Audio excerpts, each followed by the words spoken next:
Bonjour Bertrand Boyer. Bonjour Ali. Alors mon colonel, merci de nous accorder cette interview pour France Business TV, pour cette 5e édition du livre de l'armée de terre. Pour vous, c'est quoi l'esprit de ce salon? C'est ma première participation à ce salon et moi, je suis d'abord très honoré d'être ici. Et l'esprit de ce salon pour l'armée de terre, c'est présenter au public dans le cadre incroyable des Invalides et puis pendant cette journée du patrimoine, présenter la diversité de nos publications, à la fois du personnel de l'armée de terre, officiers, sous-officiers, mais également des personnels civils qui contribuent ou qui s'intéressent à l'esprit de défense et au travail de l'armée de terre au quotidien.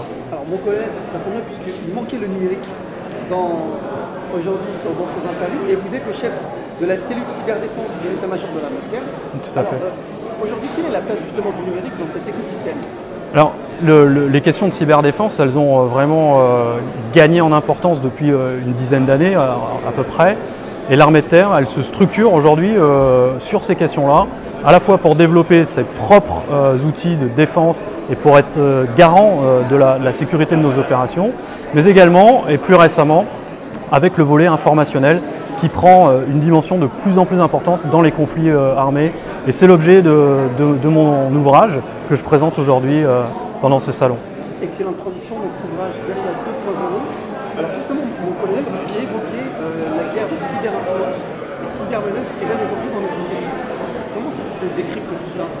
Alors, la réflexion autour de cette conflictualité, je l'aborde souvent d'abord des questionnements. Se dire, est-ce que le numérique bouleverse fondamentalement la manière dont nos adversaires d'hier et d'aujourd'hui et peut-être de demain utilisent ces outils-là?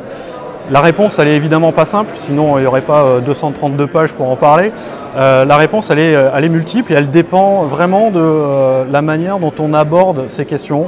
Il y a des choses qui sont ce que j'appelle des invariants, qui existaient il y a plusieurs années, voire quelques siècles, et qu'on retrouve aujourd'hui dans le numérique. Et en revanche, le numérique, il permet des choses qui étaient encore impossibles il y a une vingtaine d'années. Par exemple, on le voit dans les conflits actuels, l'utilisation de la cartographie numérique, les images satellites. Ces outils-là étaient totalement hors de portée du commun des mortels il y a de cela quelques années. Et aujourd'hui, sur un simple clic, on peut avoir accès à des données, à des images qui permettent vraiment d'avoir un impact tactique. Et c'est cette question-là qui est au cœur de notre réflexion, se dire comment on intègre ces outils dans notre réflexion au quotidien. Bertrand Boyer, vous êtes également auditeur de l'Institut des hautes études de défense nationale. En quoi aujourd'hui il est important que nos jeunes s'engagent justement vers ces filières de cybersécurité? Alors, c'est d'ailleurs Ali est là où on s'est rencontrés dans cette session nationale souveraineté numérique et cybersécurité. L'IHEDN, c'est vraiment se creuser dans lequel l'armée, enfin les personnels des armées, mais également et surtout des auditeurs civils viennent se confronter, viennent échanger, et ça nous permet de nous ouvrir sur d'autres thématiques, sur d'autres problématiques. Et la cybersécurité aujourd'hui, elle est consubstantielle à l'ensemble des programmes. On le voit par la diversité des auditeurs qui étaient avec nous, que ce soit des industriels, des militaires des 3 armées et de la gendarmerie, et également des petites entreprises, des startups. On voit bien que ces questions de cybersécurité, elles sont au cœur de la résilience de la nation et elles doivent être totalement intégrées dans notre réflexion. Et moi vraiment aujourd'hui, et c'est la voie qu'aussi que nous portons dans les formations qu'on développe au sein de l'armée de terre, elle est tournée vers la jeunesse. Ces questions-là ne sont pas des questions de spécialistes et qui vont disparaître dans le temps. Elles vont être, et elles le sont aujourd'hui, au cœur du développement économique et du développement de la nation et de ce qui fait corps dans la nation. Alors Bertrand Boyer, votre livre fait partie aujourd'hui, notre téléspectateur fait partie du coup de cœur de l'armée de terre, des coups de cœur. Alors voilà, vous avez également reçu différents prix pour le prix du FIC en 2021. Oui. Vous pouvez nous parler un peu de...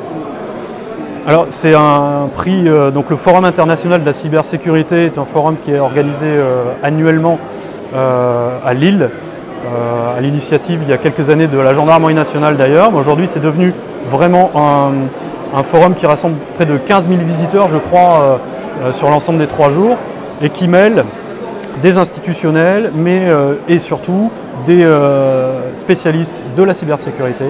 Et donc, recevoir ce prix, c'est une forme de reconnaissance par mes pairs du travail de longues années, parce que ça fait plus d'une dizaine d'années que je réfléchis sur ces questions-là et que je travaille sur la thématique de la cyberdéfense. Donc c'est un vrai honneur, un vrai privilège de porter également les couleurs des armées et de l'armée de terre dans ce contexte-là.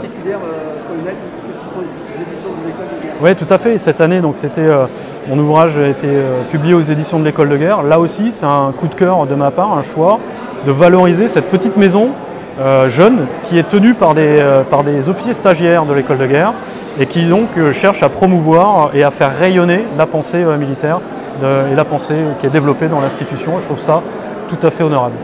Ce sera le mot de la fin, mon colonel. Est-ce que vous avez un dernier message à faire passer aux gens qui vous regardent? Alors, aux gens qui vous regardent, je ne sais pas. En tout cas, à la jeunesse, ça c'est certain.